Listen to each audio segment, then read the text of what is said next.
Academy of Islamic Propagation. Akadib. Assalamu alaikum. Shall I tell you something which, if done, will increase skill towards the proposed Akadib University project? Should kindly inform us through this WhatsApp number.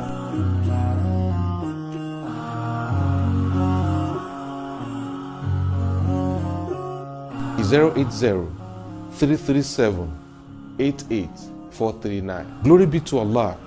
Over 300 pious Muslims all over the world have thus far volunteered to be part of this divine scheme.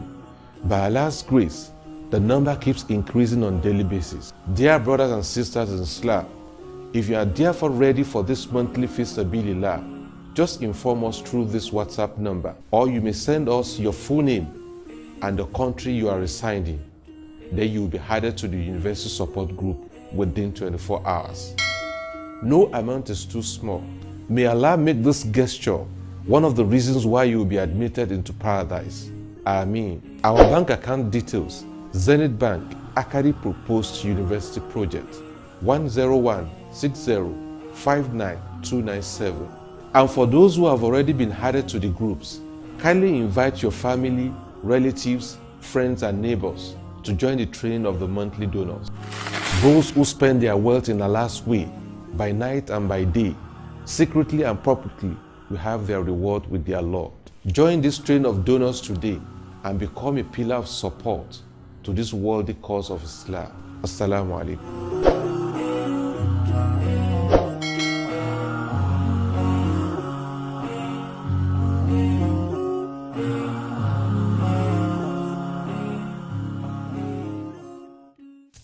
Academy of Islamic Propagation.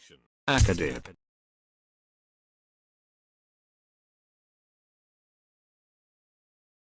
Káàárọ̀ Pastor Ṣe. Ẹ káàárọ̀ o. Mo láwọn ìbéèrè méjì kan tí mo fẹ́ béèrè ni. Kí ni ìbéèrè yín? Number 1, nínú àwọn audios tẹ́ ṣe, ẹ ní Ọlọ́run tí à ń sọ̀rọ̀ rẹ̀ òun náà ni Jésù olùgbàlà. Mi dispute ẹ. Ṣé Ọlọ́run ni Jésù? Ọlọ́run ni. Ok, ìyẹn bẹ́ẹ̀. Ẹ ní Jésù ni Olúwa tó tóbi jùlọ. Nǹkan kan ò tóbi ju Jésù lọ. Mi dispute ẹ. Ṣé kò sí nǹkan kan tó tóbi ju Jésù lọ? Nǹkan kan tóbi ju Ọlọ́run lọ. Mo lọ́lọ́run nìyàn. Ẹ tún ń béèrè pé ṣé kò sí tó tóbi ju Jésù lọ. Ṣé nǹkan kan tóbi ju Ọlọ́run lọ ni mo ti pè yàn lọ́lọ́run. Ẹ tún ní ṣé kò sí nǹkan kan tó tóbi ju Jésù lọ. Ó yẹ kí èsì yẹn ó ti sọ fún yín pé yes, ìgbà tó ti lè sọ pé Ọlọ́run nìyẹn, nǹkan kan ò ní tóbi jù lọ lọ́dọ̀ mi. Ọlọ́run ló lékè ohun gbogbo, everything wà lọ́ndà authority ẹ̀ ni. Kódà nínú àwọn audios yín, ẹ ní Jésù huwa Rabbul Alamin, Olúwa fún gbogbo àgbáyé. Àgbáyé tá a mọ̀ ní o àti ń tá a mọ̀. Ẹ gbọ́rọ̀ yẹn náà gbọ́ dáadáa. Tí n bá nígbàgbọ́ náà báwo ni màá ṣe sọ síta? Ṣé ẹ wá lè rí ibìkan fún mi nínú Al-Qur'an tàbí nínú Bíbélì tí Jésù gangan ti sọ pé òun ni Rabbul Alamin? Láyéláyé, Kùránì ò kọ́kọ́ sọ̀pọ́tì ìpè ọmọ Ọlọ́run ni Jésù. Níbi tí ó wàá sọ pé kó jẹ́ Rabbul Alamin. Possible. Ẹ lè rí yẹn nínú Kùránì. Ṣé àwa lè ṣàlè nínú Bíbélì tí Jésù ò bá jẹ́ Ọlọ́run, tí a bá lọ sínú the book of John, chapter 14. So I begin from verse 13. Are you there? John chapter 14, verse 13. No. John chapter 13. I begin from verse 13. John chapter 13, verse 13. 13. I read. Yeah. Only ye called me Master and Lord, and ye say well, for so I am. Mombasa, in the book of John, chapter 14, I read from verse 7. Only if ye had known me, you should have known my Father also. And from henceforth, Mombasa, and from henceforth Ye know him and seen him and have seen him. Ẹ̀yin ti rí. So and Jésù ló wà níwájú ara ẹ̀. Jésù ló wà níwájú wọn. Jésù náà ló wà níwájú wọn tó ń bá sọ̀rọ̀. Ó wá ní nígbà tẹ́yin ti mọ̀ mí, ẹ ti mọ bàbá mi, ẹ sì ti rí. Now mo ń bọ̀ sá o. Philip wá down ní verse 8. Ipe Olúwa, show us the Father. So eléyìí náà ti tó fún wa. Verse 9 kí ni reply Jésù. Jésù wá wí pé, have I been so long time with you? Bí mo ṣe bá yín pé pẹ́tó yìí, yet hast thou not know me. Philip, wọ́n Philip ò tún mọ̀ mí síbẹ̀ náà. Kí ló dé tó tún ń béèrè pé kí n ṣẹ̀ṣẹ̀ sí bàbá hàn yín? Nítorí pé ẹni bá ti rí mi, ó ti rí bàbá. I move quickly to the book of John chapter 20, verse 24. Níbi tí Jésù ti jí dìde kó farahàn àwọn ọmọ ẹ̀yìn. Tí Thomas ti ṣaláì gbàgbọ́. Ìgbà tí Jésù wá farahàn tí Thomas lóun ò gbàgbọ́. Kí ni Jésù wá wí? Ìgbà tí Jésù wá fi hàn pé kí wọ́n kó má bàa ṣaláì gbàgbọ́ mọ́. Fọwọ́ kan ọwọ́ mi. Fọwọ́ kan bí Thomas wá sọ wípé Jésù wípé nígbà náà ni ó wí fún Thomas pé mú ìka rẹ wá níhìn-ín kí o sì wo ọwọ́ mi, sì mú ọwọ́ rẹ wá níhìn-ín kí o sì fi sí ìhà mi, kí ìwọ má ṣe aláìgbàgbọ́ mọ́ ṣùgbọ́n jẹ́ onígbàgbọ́. Verse 28 Thomas wá wípé Thomas dáhùn wípé Olúwa mi àti Ọlọ́run mi. Tí Jésù bá ti ń sọ Ọlọ́run, ẹ̀jẹ̀kẹsẹ̀ ni ó ti dá Thomas lákẹ́ pé káì ni ò kí ń sọ Ọlọ́run. Pastor ẹ gbàgbọ́ àbẹ́ gbàgbọ́ tí mo rí pẹ́ rẹ́rìn. Ṣe rí ọ̀rọ̀ yín ẹ mọ̀ dídá sí mi ẹ dákun ṣe rí pé nígbà tẹ́ ń sọ̀rọ̀ mo dákẹ́. Ó ń bi í léèrè wípé Ànábì Isa huwa Rabbil Alamin, Lord of the world. Mú ìyẹn wá fún mi, mú bí tá ti pe Jésù ní Olúwa. Àbí tí Jésù ti pín tóun náà ti claim pé bẹ́ẹ̀ lòun jẹ́. Lord of the world. Ẹ wá máa wo ìgbà tẹ́ ń fún mi ní quotation lọ́sìn Jésù mention bàbá mi. Ọlọ́run ní bàbá, Ọlọ́run mention bàbá mi, Ọlọ́run ní bàbá. Ọlọ́run tí ẹni tẹ̀lé ọ̀rọ̀ yẹn níta. Mo bọ̀ ẹni táyìn pè lọ́lọ́run ó tún wá mention nìkan ní bàbá mi. Ìwà ní pé ń jiyàn ó padà tú sílẹ̀, ó tú ọ̀rọ̀ yẹn sílẹ̀ kí bá tìyẹn tó kanlẹ̀. Mo wá ń bọ̀. Ó ní nígbà tí ẹ ti rí mi, ẹ ti rí bàbá. Mo ń bọ̀. Àti èmi náà ni bàbá yẹn. Ṣé rí orí kan wà tí mo fẹ́ dúró lé lórí? Ẹni kò sí nǹkan tó tóbi ju Jésù lọ, kò sí nǹkan tó ju Jésù lọ. Láyé àti lọ́run kò sí. Ǹjẹ́ láyé àti lọ́run kò sí? Mo dúró sórí ẹ̀. Ta ló kọ́kọ́ dé nínú Màríà ìyá Jésù àti Jésù? Ọ̀rọ̀ tí ò lè ìtẹ́ ń béèrè yẹn, ọ̀nà ìtí ẹ̀ ń béèrè yẹn, ìtẹ́ ìgbàgbọ́ ti mọ̀, ẹni ta ló kọ́kọ́ dé nínú Màríà ìyá Jésù. Èèyàn bíyàn, ṣé ẹni tí a bí ló kọ́kọ́ dé ní àbí ẹni tí ó bíyàn? Rárá o, Jésù ni ó tóbi jùlọ. Ta ló tóbi jù nínú ẹni tó bí ni àti ẹni tá a bí? Ta ló kọ́kọ́? Ní kéèsì ti Jésù, ọ̀rọ̀ tó kọjá òye ènìyàn ní sẹ́rí kéèsì Jésù, ọ̀rọ̀ tó kọjá òye ènìyàn. Pásítọ̀ Ṣeun. Níbi tá ti mà, mo ń bọ̀ yín sọ̀rọ̀ níbi tá ti mà ní wípé, mo ń bọ̀ sọ̀rọ̀ níbi tá ti mà pé kọjá òye, how can a virgin give a birth? Kò kọjá òye ènìyàn.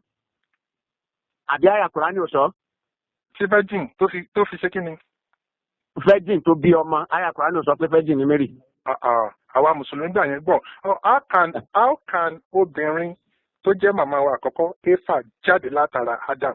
Ṣé èèyàn kò sí èèyàn? Ẹni kí ni ìyẹn fi ní ìbámu? Ìtò yàtọ̀ síra wọn tó jọra wọn ní wíwá. Ọlọ́run fa Éfà jáde láti ara Adam. Ṣé èèyàn kọjá òye èèyàn?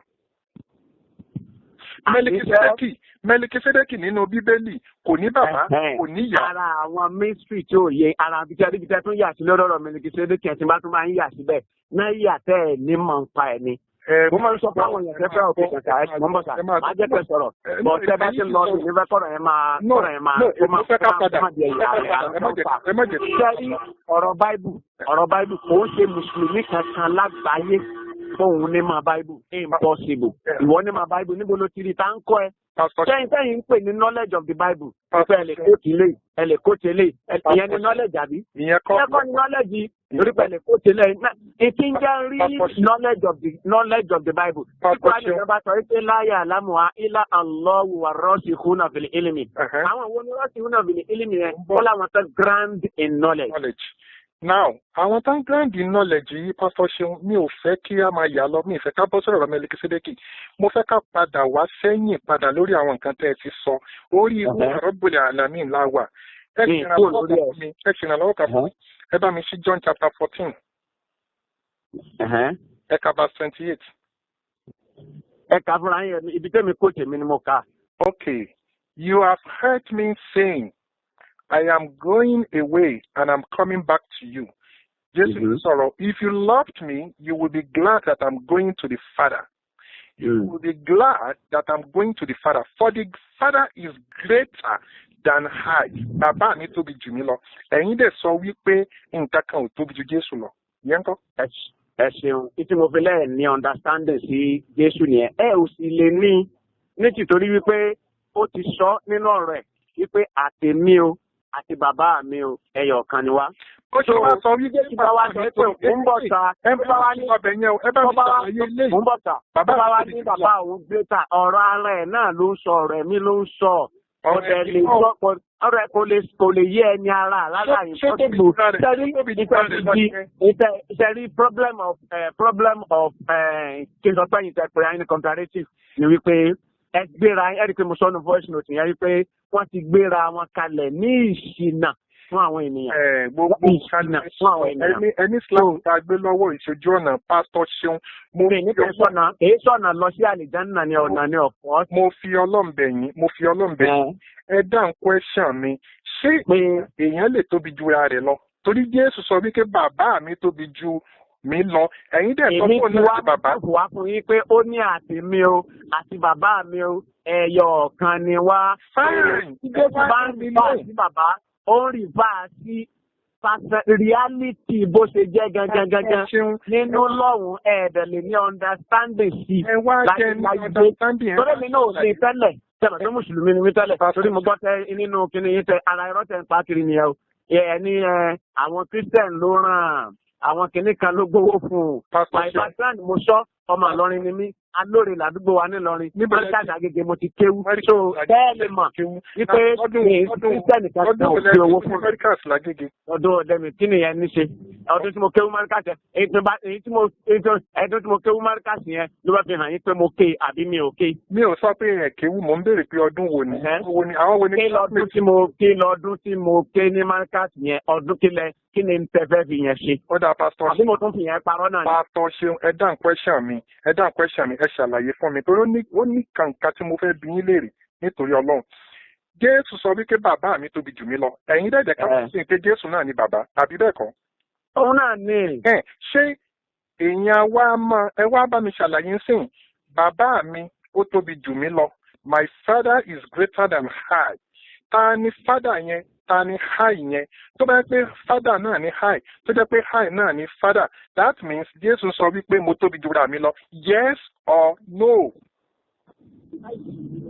Ẹ ṣeun sà, ẹ lè ní àgbọ́yé sí láyé. Ẹ ṣàlàyé fún mi ẹ má ti ṣe àgbọ́yé. Àlàyé tí mo ti ṣe fún yín, ó yẹ kó ti yé yín. Ẹ̀yin náà lọ jòkó lẹ́ you go and ponder on it. Ìpè me and my father are one. So tó bá wá ń rí fà sí bàbá yẹn, bàbá tá a rí ní ìtí ń jẹ́ Àfà Yusuf nísìnyí. Ìtí Àfà Yusuf ti ń jẹ́ Àfà Yusuf. Ìjẹ́ ni a lè rí lójú báyìí. Ìtí ń jẹ́ Àfà Yusuf pé this is against Àfà Yusuf in body, in person tá a mọ̀. Real Àfà Yusuf gangan, abẹ́ẹ̀ ni rí lẹ́yìn gangan tẹ́fí ń dó, tẹ́fí ń jẹ́ yìí.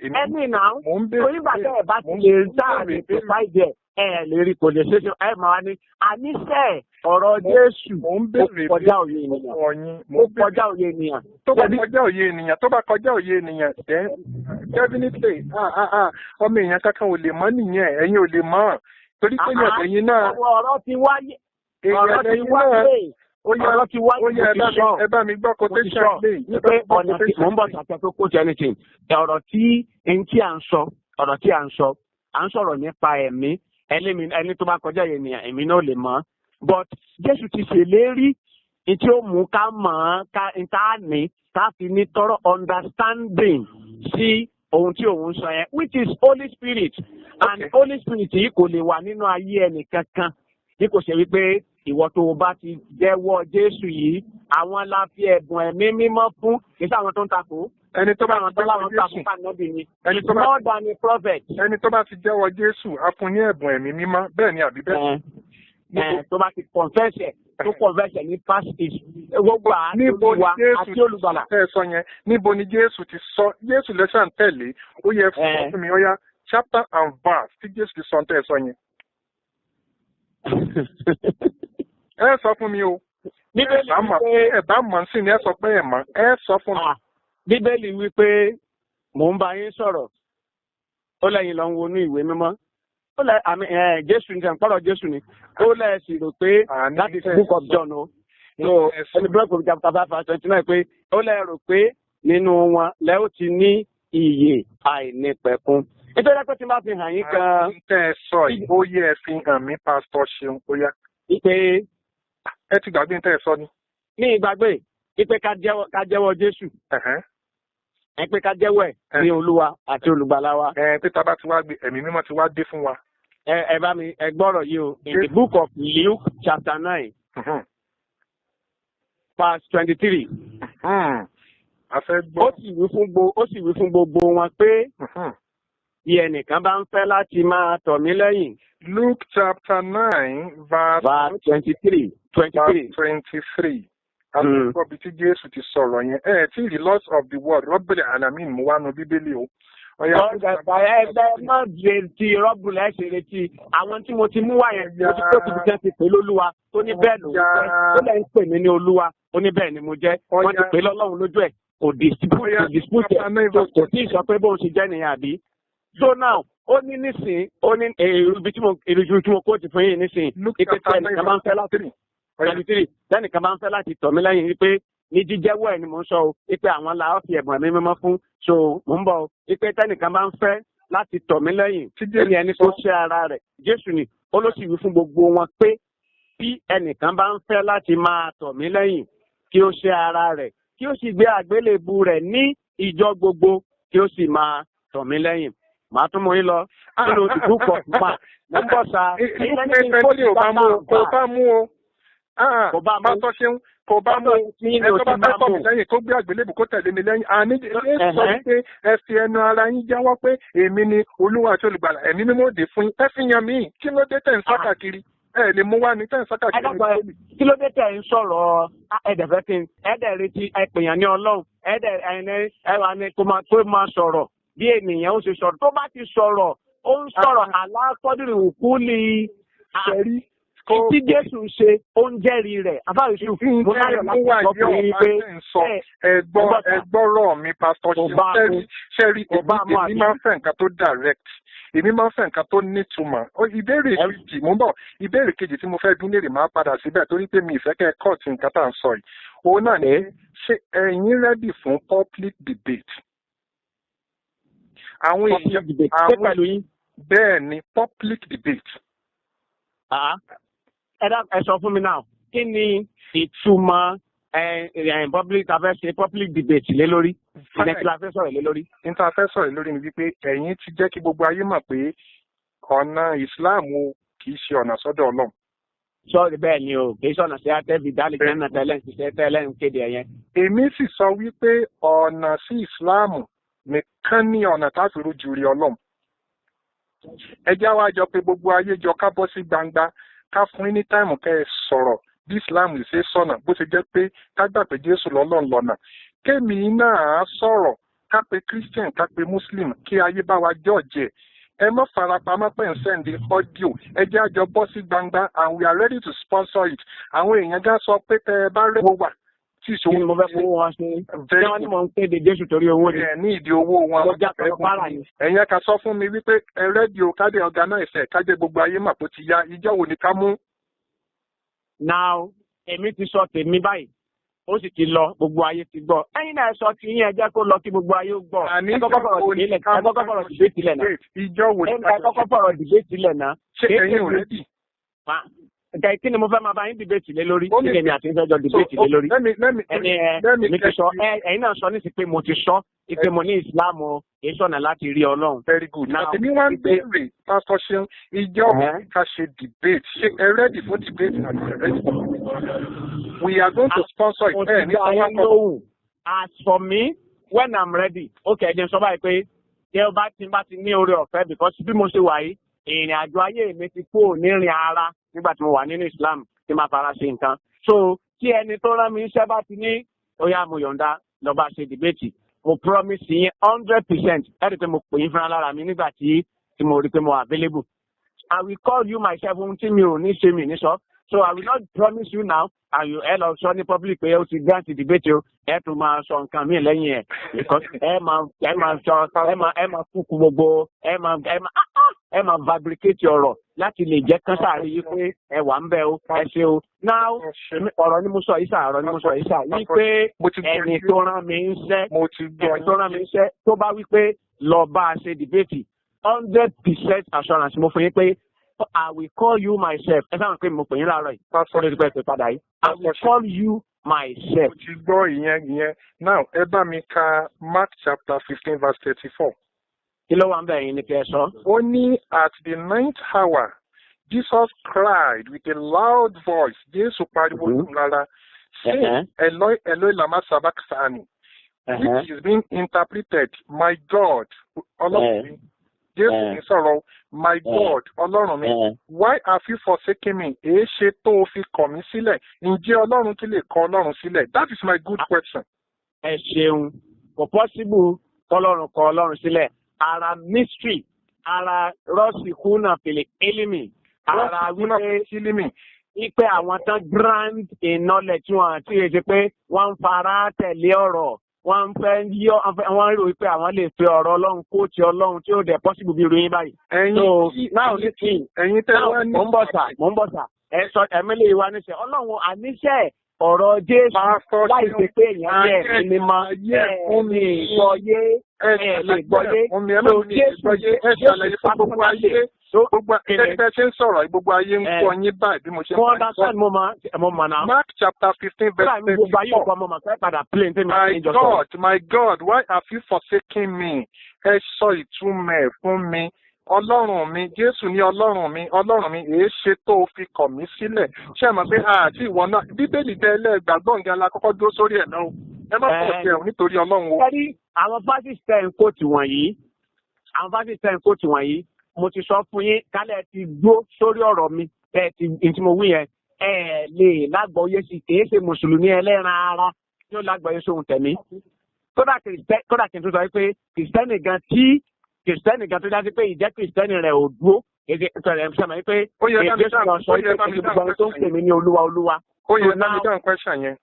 mo ń bọ̀ sà níta ní kí n dáhùn bíbà yìí ìpè ṣe Ọlọ́run ó tún lè kọ̀ Ọlọ́run sílẹ̀ mo fi sọ pé òun ni mo ń ṣàlàyé fún yín pé náà yíyà yẹn èyí tí ó lè yé yín ni kò sí lè yé yín nítorí wípé ọ̀nà olẹ́wà fi ṣàlàyé tí ó fi yé mi gẹ́gẹ́ bí akẹ́kọ̀ọ́ mo fẹ́ ní ìmọ̀ lọ́dọ̀ yín adẹ̀ka nínú Bíbélì tí Jésù sọ wípé Ọlọ́run mi ò èé ṣe tó fi kọ̀ mí sílẹ̀ ẹ dákun ẹ bá mi ṣàlàyé lọ́nà tí ó gbà yé mi bí Ọlọ́run tún ṣe kọ̀ Ọlọ́run sílẹ̀ bóyá ẹ má rojọ́ ẹ má sọ nǹkan ẹ ṣàlàyé yẹn fún mi lọ́nà tí ó gbà yé. ẹ bá fẹ́ kọ́ ẹ̀kọ́ lọ́dọ̀ mi tí ẹ̀kọ́ mi ó sì yé yín ẹ kọ́kọ́ fi ààyè yín fún Jésù ẹ jẹ́ wú ẹ̀ ní Olúwa àti olùgbàlà yín Tẹ́ bá ti jẹ́wọ́ ẹ̀ ó dẹ̀ ti ṣèlérí wípé iye àwọn tó ń bá a sọ láti ìjẹ́wọ́ tó ìjẹ́mọ̀ tó ẹ̀ka wí lórí ahọ́n ni. So definitely gbogbo ọ̀rọ̀ tẹ́ ń sọ fún àwọn ayé kò lè yé wọn kí ló dé tẹ̀ wọ́n ń ṣe wàhálà sí ó mìíràn gbogbo mùsùlùmí pátá tẹ́ ṣe ọ́díò sí kò lè yé wọn àfi kí wọ́n kọ́kọ́ gbà pé Jésù ni Olúwa àti Olùgbàlà bẹ́ẹ̀ ni àbẹ́ẹ̀. Bí ò ṣe yé mi náà tẹ́lẹ̀ not until ìgbà tí mo gbà kò yé mi náà tẹ́lẹ̀ not until ìgbà yẹn káwọn kó wá lè yé àwọn yẹn náà àfi kán kọ́kọ́ gbàgbọ́ yìí náà ti sọ pé àfi kán ìyẹn ni mo ṣe ń pè wọ́n pé ẹ máa bọ̀ ó lè yé yín kí ọmọ lè máa fi ara bíbélì fún yín mọ́. ó ti wá yé mi ó fi hàn wípé gbogbo ẹni tí ó bá kọ́kọ́ gbà pé Jésù ni Olúwa àti Olùgbàlà gbogbo wàásù yín lórí social media yẹn lórí WhatsApp mi ó mì pé kò nítumọ̀. Kí ló dé tí ò ní túmọ̀ as long as tó bá ti gbà ó ní túmọ̀ náà. Tí wọn bá gbà ń kọ́ lọ́dọ̀ rẹ̀ kò sọ̀rọ̀ yẹn. Mùsùlùmí ò gba Jésù gẹ́gẹ́ bí Olúwa tó lùgbàlà ọ̀nà wo ni yóò ṣe wá gbà nítumọ̀ sí Mùsùlùmí. Tẹ́ ẹ bá mọ iye ìpè tẹ́ ẹ bá mọ iye Mùsùlùmí tó ti fayé ẹ̀ fún Jésù yẹn ní sọ́ńtẹ́sọ lórí lórí pọ́sì ló ti tẹ́ gbọ́ yẹn. So àwọn Mùsùlùmí tó wá fayé wọn fún Jésù lọ́dọ̀ yín yẹn àwọn ti kọ́kọ́ gbà wípé Jésù ni Olúwa àti Olùgbàlà tẹ́lẹ̀ lọ́rọ̀ yín fi yé wọn bẹ́ẹ̀ ni àti bẹ́ẹ̀ kọ́. Báwo ni wọ́n ṣe gbà? Ní tí mo sọ yẹn wọ́n pè wọ́n dẹ̀ pé with sincere àtẹ̀sọ̀kan àtakò wípé iṣẹ́ ẹ̀sọ̀ yẹn o ẹ ṣàlàyé now kí ni first step gangan wọ́n dẹ̀ fi yé wọn wípé ìyẹn first step ni wípé ẹ kọ́kọ́ náà ní Jésù yìí ṣe é gbàgbọ́ ìgbígbà gbọ́ ló jíṣẹ́ kọ́ o kí làwọn ṣe ọ̀rọ̀ dẹ̀ lọ ìfẹ́ nìyí ẹ jẹ́wọ́ ẹ confess ẹ from your heart so wọ́n dẹ̀ nígbà tó ti lè ṣe conversion I don't know them nígbà àbí mo nírètí kẹ̀kẹ́ lọ́dọ̀ wọn and I don't want to know them. ẹni tí mo nírètí kí wọ́n máa mọ̀ wọn ni wípé Jésù yẹn so irú ẹ̀yin náà nísìnyí kò sí tó gbogbo orú àwọn nǹkan bẹ́ẹ̀ yẹn tó fẹ́ ti ṣe kọ̀ǹfìtì àwọn èèyàn ẹgbẹ́ra yín kalẹ̀ ní ìsìnà. ẹgbọ́n mi kẹ́ tó. àbá ìṣù my final say ni wípé láì ní Jésù ẹ̀ lè dá nìjà náà àti gbogbo àwọn tó ń gbọ́ mi pátá ìdá mùsùlùmí ni o abọ̀gún ni o ọjọ́ ọwọ́ rẹ̀ fà láì ní Jésù lè dá nìjà náà ṣùgbọ́n àpọ̀dá ọ̀nì ẹ̀gbọ́n òsínbẹ̀ àmọ́ mo tún promise ni mo repeat ẹ̀ yìí pé sẹ́ni tó rán mi ń ṣẹ́ mi ìbẹ̀rù ẹnikẹ́ni mi ìdẹ̀ fíà láti lọ pàdé ẹnikẹ́ni kẹ́ni tó rán mi ń ṣẹ́ bá ti ní lọ́ba mi ní ṣe jẹ́ni tó rán mi lọ I will call you myself ẹ kéde fáwọn ènìyàn pé ẹ̀yin àti pásítọ̀ tí òun yẹ o ẹ fẹ́ pàdé so masalam. ẹ má sá lọ o. sá lọ kẹ̀ sá lọ fún lórí kiri. ó yẹ ẹgbọ́n mi pásítọ̀ Ṣeun. ẹni kì í má sá lọ fún ta ni. iná ni àní ẹ mọ́ kọ̀ọ̀tẹ̀ ni mò ń sọ mo rí pé ẹ ti fẹ́ dágbére ẹ mọ́ dágbére pásítọ̀ Ṣeun. ìbéèrè nínú ọ̀rọ̀ tẹ́ ẹ sọ láti yìí mo wá fi Ọlọ́run alààyè mo fi bẹ̀ yín ẹ̀ ń tẹnumọ́ nǹkan kan jù pé Jesus says you should accept me as your personal Lord and Saviour ṣé ẹ rí ọ̀rọ̀ méjèèjì yẹn mo rẹ́dì láti submit fún yín ní ìsìn all I need is that. àfa Yusufu ìrọ̀lẹ́ ń pa ẹ̀ ẹ̀jẹ̀ ń béèrè kẹ́ẹ̀dẹ̀ fún mi lẹ́rìí. ọkàn yín jẹ yín lẹ́rìí. ẹ jẹ́ kí n béèrè ẹ mọ̀ sá lọ ẹ mọ̀ sá lọ ẹ jẹ́ kí n béèrè. tó dájú kí yín lọ́dún sọ̀rọ̀ tó fi ra ẹ̀hàn pọ́mọlúwàbí ó ní àti mo kàn pé èmi ò pè láti ìgbà tọ́rọ̀ ń lọ padà next time ìtúnjẹ sáàmù náà lè padà ìṣẹ̀jáde tó mẹ́ ètè ẹ̀sán láti máa pa àwọn èèyàn jẹ́ ètò mẹ́ta sí eléyìí náà fún gbogbo ayé kan gbọ́ o wọ́n bá fẹ́ẹ́ sì kan gbọ́ lọ́wọ́ yìí ẹni sẹ́ni tí ò bá ti ní dé ẹ̀ lè dá lè jẹ́ náà o ẹ̀ sí àbá ìṣù tí bá ti ní ìtọ́ni ìdarí pé ti ń pè yín. Let me ask you this question. báyìí ni pásítọ̀ Olúwaṣeun ṣe cut fóònù mọ́ mi létí tí wọ́n dẹ̀ sá lọ lórí fóònù tí wọ́n àdẹ̀ jẹ́ kí n ráyè béèrè àwọn àbẹ̀rẹ̀ tí mo fẹ́ béèrè. well kò sí problem. innal hamdalillah nahmaduhu wa nasta'inuhu wa nastaghfiruhu wa na'udhu billahi min shururi anfusina wa min sayyiati a'malina man yahdihillahu fala mudilla lahu wa man yudlil fala hadiya lahu. وأشهد أن لا إله إلا الله وحده لا شريك له وأشهد أن محمدا عبده ورسوله. Adá ọpẹ́ fún Ọlọ́run ọba Allah ọba ọ̀kan ṣoṣo ọba tí ààrẹ ní fi wé ọba tá ààrẹ ní fi jọ ọba tójú kan ò rí bẹ́ẹ̀ ni olórí gbogbo ojú ọba tó jẹ́ pé ní ọlánú àánú ẹ̀ òun ló máa ń fọmọ èdè ènìyàn mọ̀nà ẹni tí ọlọ́run bá fi mọ̀nà kò sí ẹnìkankan tó lè ṣì lọ́nà ẹni tọ́lọ́run ò bá sì jẹ́ kó mọ̀nà náà gbogbo ilé ayé yìí ò lè sọ wípé kó mọ̀nà àwa jẹ́rìí wípé ọ̀kan ṣoṣo ni ọlọ́run kò lórogún kò lọ́bà kan ànábì wa Muhammad sallallahu alayhi wa sallam òjíṣẹ́ ọlọ́run ni ẹrúsìn ọlọ́run ni pẹ̀lú atọrọ fún ànábì wa Muhammad àwọn ará ilé ẹ̀ àwọn companions àti gbogbo àwa mùsùlùmí tá à ń fi ìtẹ̀lé wa tá a fi ń tẹ̀lé ti òjíṣẹ́ ńlá Muhammad sallallahu alayhi wa sallam ẹ̀yin ọmọ ìyá mi nínú ẹ̀sìn Islam ọ̀rọ̀ lẹ ti gbọ́ yìí o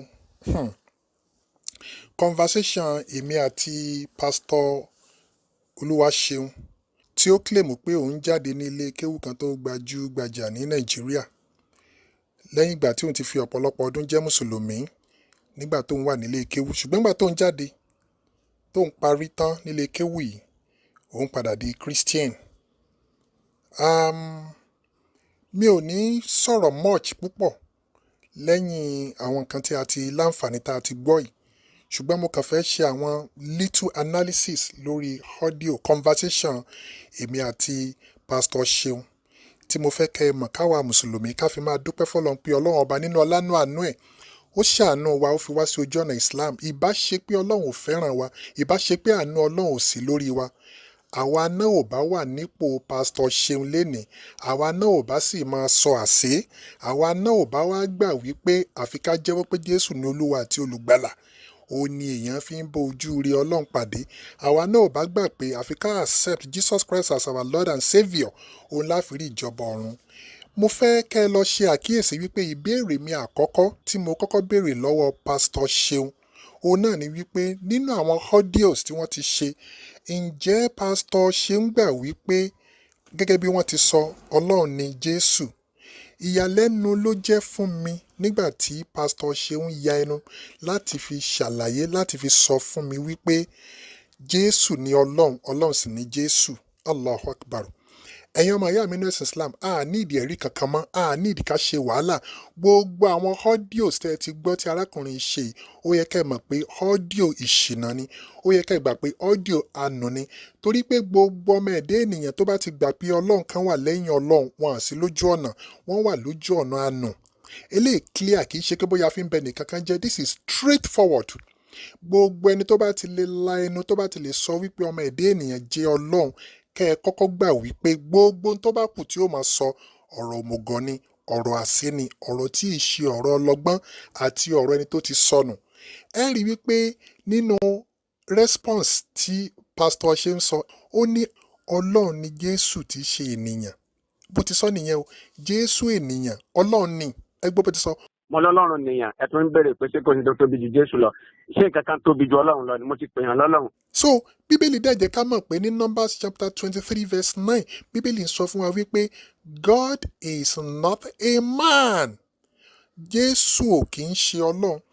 Ẹ wá wò ẹni tó wá ń sọ wípé Jésù jẹ́ ọlọ́run ṣóun ti gbàgbé ni ṣé pastor ṣéun ti gbàgbé wípé ní Luke chapter 2 verse 21 bíbélì sọ pé wọ́n dá abẹ́ fún Jésù ní Luke chapter 11 verse 27 bíbélì jẹ́ ká mọ̀ wípé Jésù mọ ọyàn ní John chapter 12 verse 27 Jésù ń gbàdúrà ó ń bẹ Ọlọ́run wípé kí Ọlọ́run ọba kó gbà mí kúrò nínú wákàtí yìí wá ṣọ́ mi kúrò nínú wákàtí yìí má jẹ́ n kú ẹni tá a pè lọ́lọ́run ní Mark chapter 11 verse 12 pastor ṣéun ti gbàgbé ni wípé Jésù ò mọ àsìkò tí igi ọ̀pọ̀tọ́ máa ń so ó dé ibi igi ọ̀pọ̀tọ́ kò bá ìso inú bí Jésù ó sì ṣépè fún igi ọ̀pọ̀tọ́ Mark 11 verse 12 ló wà torí bíbélì gan sọ àsìkò tí ọ̀pọ̀tọ́ máa ń so kọ́ ni eléyìí so Jésù ò ní ìmọ̀ àkọ́kọ́ ẹni tá a pè lọ́lọ́run Matthew chapter 24 verse 36 Jésù jẹ́ ká mọ̀ wípé ní ti wákàtí ìkẹyìn kò sẹ́ni tí ó mọ̀ kì í ṣe ti àwọn áńgẹ́lì ò mọ̀ àti èmi Jésù gan ò mọ̀ àyàfi Ọlọ́run nìkan ẹ sì pè lọ́lọ́run báwo ni Jésù tó jí Ọlọ́run ṣe ní mọ̀gbà tí ó plan pé kí ayé máa parẹ́. This is contained in Matthew chapter 24 verse 36. Jésù he never knew the last hour of the last hour. Luke chapter 8 verse 45 ẹ pé Jésù lọ́lọ́run Jésù ò dẹ̀ mẹ́ni tó fọwọ́ tọ́ ẹ lọ kábẹ̀ Jésù ṣe ń béèrè ní pé ta ló fọwọ́ tọ́ mi. Matthew chapter 20 verse 20, Jésù tẹ́ ẹ pè ní Ọlọ́run, ó ń sọ wípé òun ò ní agbára láti fìyàn sí paradíṣe, òun ò ní agbára fún ẹnìkan ní ìjọba ọ̀run pé kẹ́nìkan jókòó ní apá ọ̀tún tàbí kẹ́nìkan jókòó ní apá àlàáfíà. Ẹni tẹ́ ẹ pè lọ́lọ́run ó wà powerless láti ṣe yẹn. Luke chapter 24 verse 36, ó wà powerless láti ṣe yẹn. John chapter 19 verse 28, ẹ máa kà ń bẹ́ẹ̀ tí Jésù ti ń pariwo pé òǹgbẹ́ ń gbẹ mí o, òǹgbẹ́ ń gbẹ mí o. Ẹni tẹ́ ẹ pè lọ́lọ́run ó ṣe lè máa sọ pé òǹgbẹ́ ń gbẹ òun. Ní Luke chapter 24 verse 36, Bíbélì jẹ́ ká mọ̀ pé bí máa ń pa Jésù. Luke chapter 24 verse 36, ó ní ǹjẹ́ ẹ̀yin ní ohunkóhun tí mo lè jẹun bí, tó ń confirm pé Jésù ó ṣe kí ni, ó jẹun. Ṣé Ọlọ́run máa ń jẹun? Àyà Quran ni, ó ní I am Allah, he feeds all but is unfed. Ọlọ́run ni ọba tí fún ni, ọba tí bọ́ ni, tí bàbá ẹnìkan ò lè bọ́. Ní John chapter 11 verse 54, ó wà bẹ́ẹ̀ tí pé Jésù ń sáré káàkiri torí pé wọ́n ń wọ́ ọ̀nà láti pa. Kódà ó ń ṣe wáàsí ni pé ǹjẹ́ ẹ̀yin gba Ábúráhámù gbọ́? Tí ó bá jẹ́ pé ẹ̀yin gba Ábúráhámù gbọ́, èé ṣe tí ẹ̀yin ń wọ́ ọ̀nà láti pa mí, torí pé Ábúráhámù tẹ́lẹ̀ gbàgbọ́ kì í ṣe apààyàn. Ẹ̀yin ọmọ ìyá mi nínú ẹ̀sìn Islam, irọ́ ò ti fojú hàn sí òdodo. Gbogbo ọ́díò sì yìí irọ́ pátá ni pásítọ̀ Ṣeun pa o. Nínú àwọn ọ́díò ló ti ń jẹ́ ká mọ̀ wípé Jésù ni ẹni tó tóbi jùlọ, tí ò sì sí nǹkan kan tó tóbi ju Jésù lọ mọ́. Ẹ dákun ẹ wo àbòsí, mo wá ń béèrè wípé ta ló tóbi jù nínú Jésù àti màmá ẹ̀? Ṣebí Màríà ló bí Jésù? Báwo ni Màríà tó bí Jésù yẹn, Jésù ó ṣe tún wá ṣàgbà ẹni tí ó bí? Pásítọ̀ Ṣeun ò mọ Bíbélì ni, torí wípé mo quote John chapter 14 verse 28, Jésù gangan ti sọ̀rọ̀, ó ní for the Father is greater than I, bàbá mi tóbi jù mí lọ. Pásítọ̀ Ṣeun ò lè ráyè unravel verse yìí, kò lè ráyè solve problem yìí, torí pé Jésù ti clarify pé the Father is greater than I, Ọlọ́run ọba tóbi jù mí lọ. John chapter 17 verse 3, Jésù ní this is eternal life, ìyè àìnípẹ̀kun nìyí, kí wọn kí ó lè mọ̀ ìwọ nìkan ni Ọlọ́run òtítọ́ àti èmi Jésù ẹni tí ìwọ rán. John chapter 17 verse 3, àti èmi Jésù ẹni tí ìwọ rán. Ẹ dákun, Jésù igangan ló tún wá sọ ní John chapter 13 verse 16 wípé ẹni tí a rán ò lè tóbi ju ẹni tí ó rán ni lọ, kábíyèsí Ọlọ́run. So Pásítọ̀ Ṣeun ọmọ eléyìí, John 13 verse 16, Jésù ló sọ ẹni tí a rán kò lè tóbi ju ẹni tí ó rán mi lọ. Báwo ni Pásítọ̀ Ṣeun ṣe lè wá sọ wípé Jésù ni ẹni tí ó tóbi ju gbogbo nǹkan lọ, tí ó sì sí nǹkan kan mìíràn tó tóbi lẹ́yìn ẹ̀ mọ́?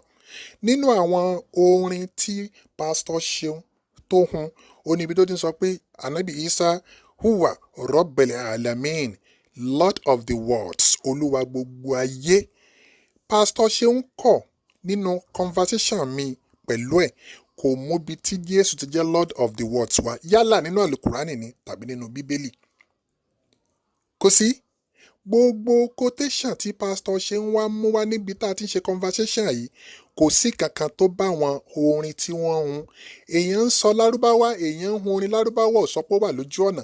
Ṣẹ́ni tí ń ka Lárúbáwá náà lẹ́ ń gbọ́ tí ń sọ pé Jésù ni Ọlọ́run, Ọlọ́run ni Jésù, kò sí nǹkan tó tóbi ju Ọlọ́run lọ, kò sí nǹkan tó tóbi ju Jésù lọ mọ́.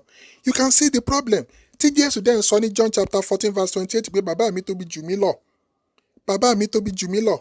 Ẹ̀yin ọmọ ìyá mi nínú ẹ̀sìn Islam, mi ò nídìí láti sọ̀rọ̀ tó pọ̀ jù. Ọlọ́run ọba mọ́ ṣì wá lọ́nà. Ẹ wo ohun tí mo wá fi parí ẹ̀. Pásítọ̀ Ṣeun jẹ́ ká mọ̀ wípé gbogbo ọ̀rọ̀ tí òun bá ń sọ kò lè yé wa, torí wípé ẹni tó bá máa yé ó gbọ́dọ̀ jẹ́ ẹni tí ó ti jẹ́wọ́ pé Jésù ni Olúwa àti Olùgbàlà. Kò dẹ̀ sílẹ̀ nínú Bíbélì. Nígbà tí mo wá sọ pé ó dáa, ẹ bá mi ṣe nǹkan kan, ẹ bá mi ṣí nínú Bíbélì, ẹ jẹ́ ká rí wípé tí a bá ti gbà wípé Jésù ni Olúwa àti Olùgbàlà, gbogbo ọ̀rọ̀ tẹ́ ń sọ yóò mọ nítumọ̀ sí wa. Pásítọ̀ Ṣeun lọ ka Luke chapter 9 verse 23. Kí ló wà níbi Luke chapter 9 verse 23? Níbẹ̀ náà ni Jésù ti sọ wípé ìwọ tó bá fẹ́ jọmọ lẹ́yìn mi, gbé àgbélébùú ẹ̀kọ́ tẹ̀lé mi lẹ́yìn. Ṣé wọ́n dákọ̀ Savior ńbẹ̀? Ṣé wọ́n dákọ̀ Lord ńbẹ̀? I have been challenging all the pastors in this world. Ẹ sọ fún mi that model compound statement where Jesus Christ said, accept me as your Lord and personal Saviour. Kò sínú Bíbélì. Gbogbo nǹkan máa mú wá, wọ́n mú bì kan wá tí Peter ti pariwo, my God. Ṣé bí ó wà nínú Bíbélì ní Mark chapter 15 verse 34 tí Jésù sọ wípé Eloi Eloi lama sabachthani, Ọlọ́run mi, èé ṣe tí ìwọ fi kọ̀ mí sílẹ̀? Ọlọ́run mi, èé ṣe tí ìwọ fi kọ̀ mí sílẹ̀? Bí Jésù bá jẹ́ Ọlọ́run, Ọlọ́run ló tún kọ Ọlọ́run kalẹ̀. Ẹ̀yin ọmọ ìyá mi nínú ẹ̀sìn Islam, Ọlọ́run ní ṣì wá lọ́nà, Ọlọ́run ní da ọpọlọ wa rú. Kò sí ẹ̀rí kankan tí Pásítọ̀ Ṣeun lè mú wá o. Gbogbo tí Pásítọ̀ Ṣeun lè mú wá, ìpìlẹ̀ ti wọ̀. The Bible says whoever dishonest in something small will also dishonest in something big. Kí ni tẹ́ ẹ fẹ́ gbọ́ lẹ́nu ẹni tó pe Jésù lọ́lọ́run? Kí ni tẹ́ ẹ fẹ́ gbọ́ lẹ́nu ẹni tó sọ wípé Jésù gan tún ju ìyá ẹ̀ lọ, ó dé ṣáájú màmá tó bí nínú? Kí ni tẹ́ ẹ fẹ́ gbọ́ lẹ́nu ẹni tí ó mẹ́nu àbùkù kan gbogbo àwọn òjíṣẹ́ Ọlọ́run tó fi dórí ànábì wa Muhammad sallallahu alayhi wa sallam? Ẹ má jẹ́ kí pásítọ̀ Ṣeun ó tàn yín, ajẹgbodò ń wẹ́ ní kúnra ni. Kò sí ọ̀nà nínú tí pásítọ̀ Ṣeun gbé lọ́wọ́. Ìgbàlà kan ò síbì kan àyàfi nínú Islam. Inna dina indallah al-Islam. Wa ma yabtaghi ghayra al-Islam dina falan yuqbala minhu wa huwa fil akhirati minal khasirin. Ọlọ́run bá lékè ọlá ní ẹnikẹ́ni tó bá tún mú ẹ̀sìn míì wá yàtọ̀ sí Islam, àní ìgbà ní ọwọ́ ẹ̀ tó bá dijọ́ gbèǹde àlìkíámọ̀, irúfẹ́ níbẹ̀ yóò wà nú àwọn ẹni òfò ni. Kò sí ọ̀nà míì tá a fi bá ojú rí Ọlọ́run pàdé àyàfi ká ṣe Islam. Gbogbo ẹnu ni mo fi sọ. Ànábì wa Isa alayhi salatu wa salam, Islam ni Jésù mú wá. Jésù ń sọ ní John chapter 6 verse 38. Ó ní, I don't come from heaven to do the will of myself, rather I have come to do the will of God. Jésù ló sọ bẹ́ẹ̀. Mi ò sọ̀kalẹ̀ wá láti wá ṣe ìfẹ́ tèmi ti ká lára mi, bí kò ṣe kí n wá ṣe ìfẹ́ t'Ọlọ́run. Bẹ́ẹ̀ ni nínú Bíbélì, Jésù ń jẹ́ ká mọ̀ wípé ọ̀kan ṣoṣo ni Ọlọ́run. Jésù ń jẹ́ ká mọ̀ wípé Ọlọ́run ọba ò ní orogún. Bẹ́ẹ̀ nínú Bíbélì, Jésù establish, ó jẹ́ ká mọ̀ wípé Ọlọ́run ọba rán òun ní John chapter 17 verse 3, that they may know you, the only true God, and Jesus Christ whom you have sent. Ẹni tí ń pariwo pé wọ́n rán mi ní báwo ló ṣe fẹ́ jẹ́ Ọlọ́run? Ẹni tí ń pariwo pé mo wá láti ọ̀dọ̀ Ọlọ́run, mo wá ṣe iṣẹ́ tí Ọlọ́run bá rán mi, báwo ló ṣe fẹ́ jẹ́ Ọlọ́run? Nínú Bíbélì, ọ̀pọ̀lọpọ̀ àyè ni Jésù ti establish ló jẹ́ ká mọ̀ pé bí mo ṣe wáyé wọn ò lágbára láti dá nǹkan kan ṣe. John chapter 5 verse 30, ó ní pẹ̀lú agbára mi ò lè dá nǹkan kan ṣe. Jésù ń lọ from one place to another, ó ń bi Ọlọ́run. Matthew chapter 26 verse 36 to 39, Bíbélì jẹ́ ká mọ̀ pé Jésù lọ síwájú díẹ̀, ó dojúbolẹ̀, ó ń gbàdúrà, ṣọ́lọ́ máa ń gbàdúrà sí Ọlọ́run. Nínú Bíbélì ọ̀pọ̀lọpọ̀ àyè ni Jésù ó ti sọ tó ní, I cast out demons by the fingers of God, by the power of God. Kò lè dá nǹkan kan ṣe. Bíbélì jẹ́ ká mọ̀ wípé Jésù lọ sí orí òkè, ó sì fi gbogbo òru náà gbàdúrà sí Ọlọ́run. Luke chapter 6 verse 12, ṣóun wá ó lè jẹ́ Ọlọ́run. Ọlọ́run ọba mọ́ ṣì wá lọ́nà. Mo dá dúró báyìí. Gbogbo àyè ni Jésù ti ń pè rẹ̀ ní Son of Man. He never called himself. Jésù ò pe ara ẹ̀ lọ́lọ́run rí. Àwọn tá ń pè lọ́mọ Ọlọ́run ní Luke chapter 22 from verse 67 to 71, Jésù gan sọ fún wọn wípé ẹ̀yin lẹ́ ń sọ pé èmi ni ọmọ Ọlọ́run. Ó sì sọ níbẹ̀ yẹn pé ó ní èmi Jésù ọmọ ènìyàn. More than 80 places in the Bible ló ti ń pè rẹ̀ ní ọmọ ènìyàn. Let any Christian, any bishop, any pastor, Christian cleric kó wá takò mí lórí eléyìí pé Jésù kò pè rẹ̀. More than 80 places ló ti ń pè rẹ̀ ní Son of Man. Son of Man. Ẹ̀yin lẹ́ ń pè lọ́lọ́run. Ẹ̀yin lẹ́ ń pè lọ́mọ Ọlọ́run. Ìwà la fẹ́ gbàgbọ́. Ṣọ́mọ Ọlọ́run ni àbọ̀ Ọlọ́run? Ṣọ́lọ ni àbọ̀mọ Ọlọ́run? Ọlọ́mọ ṣì wà lọ́nà. Ẹ̀yin ọmọ ìyá mi nínú ẹ̀sìn Islam, ẹ dúró ti Islam, ẹ dúró ti Ọlọ́run. Ẹ má jẹ́ kí mímì kan mì. Kò sí ọ̀nà míì àyàfi Islam. Gbogbo ohun tí pásítọ̀ Ṣeun àtàwọn èèyàn rẹ̀ pátá àti gbogbo irúfẹ́ pásítọ̀ Ṣeun tí wọ́n máa dìde, tí wọ́n máa condemn Islam, kódà kí wọ́n máa fi lárúbáwá báyìí, kí wọ́n máa fi lárúbáwá fọn fèrè. Kókó òpè wọ́n fi ń kọrin, ká máa fi fọn fèrè. Irọ́ ló wà ń díẹ̀. Èdè ni èdè lárúbáwá. Àwọn Arab Christian náà wà tọ́lọ́run ò fọ̀nà mọ̀. Ìyẹn ò tọ́ka sí wípé Christianity lọ́nà. Ìyẹn ò tọ́ka sí pé Islam kọ́ lọ́nà.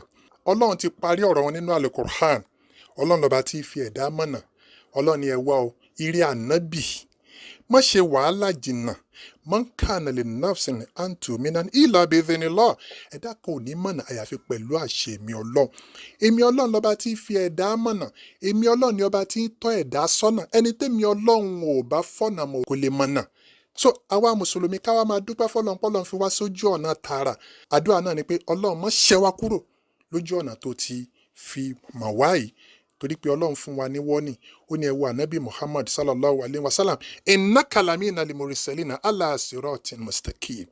Ọlọ́run ní rí ànábì, surely you are indeed one of the messengers on a straight path.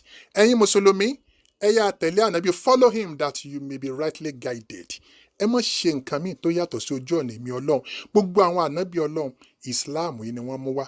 Àti Mósè, àti Abrahamu, àti John the Baptist, all the prophets, including Jesus Christ. Ẹ wá lọ wò nínú Bíbélì, Matthew chapter 7 verse 21. Wọ́n ní ọjọ́ náà lọ́hùn, ọ̀pọ̀lọpọ̀ ènìyàn ni ó wí fún mi wípé Olúwa, àwa kò àti sọ àsọtẹ́lẹ̀ ní orúkọ rẹ̀. Jésù ó máa jẹ́ ká mọ̀ wípé kì í ṣe gbogbo ẹni tí ń pè mí ní Olúwa Olúwa ni ó wọ ìjọba ọ̀run, bí kò sí ẹni tí ń ṣe ìfẹ́ ti bàbá mi. That is God. Metaphorically, Baba, that is God. For my father is greater than I. Baba mi tóbi jù mí lọ. Pastor Seun, I have challenged you for a public debate, but you refused. Mi ò ní sọ̀rọ̀ public debate yẹn mọ́. Inshallah, a wà fi ẹlẹ̀ fún Ọlọ́run. Pastor Seun, my advice for you is go back. Go back, study Al-Quran with unprejudiced mind. Don't be biased. Don't be synoptic. Pastor Seun, ẹ lọ gba research dáadáa. Ẹ mọ̀ wípé Islam is the only way to salvation. Islam is the only way to eternal peace. Islam is the only way to the kingdom of God. No Islam, no paradise. Assalamu alaikum wa rahmatullahi wa barakatuh. Academy of Islamic Propagation. Akadib. Assalamu alaikum. Shall I tell you something which, if done, will increase your wealth in manifolds and hand you special abode in paradise? Cultivate the habit of spending in the cause of Islam. The likeness of those who spend their wealth in the way of Allah is as the likeness of a grain of coin. It grows 7 hairs, and each hair has 100 grains. Allah gives manifold increase to whom He wills. Allah is all sufficient for His creatures' needs, all knower. Beloved in Islam, whoever has the means and wishes to be part of the monthly donation scheme towards the proposed academic university project should kindly inform me. 080-337-88439. Glory be to Allah. Over 300 pious Muslims all over the world have thus far volunteered to be part of this divine scheme. By Allah's grace, the number keeps increasing on a daily basis. Dear brothers and sisters in Islam, if you are therefore ready for this monthly Fi Sabilillah, just inform us through this WhatsApp number, or you may send us your full name and the country you are residing. Then you will be added to the university support group within 24 hours. No amount is too small. May Allah make this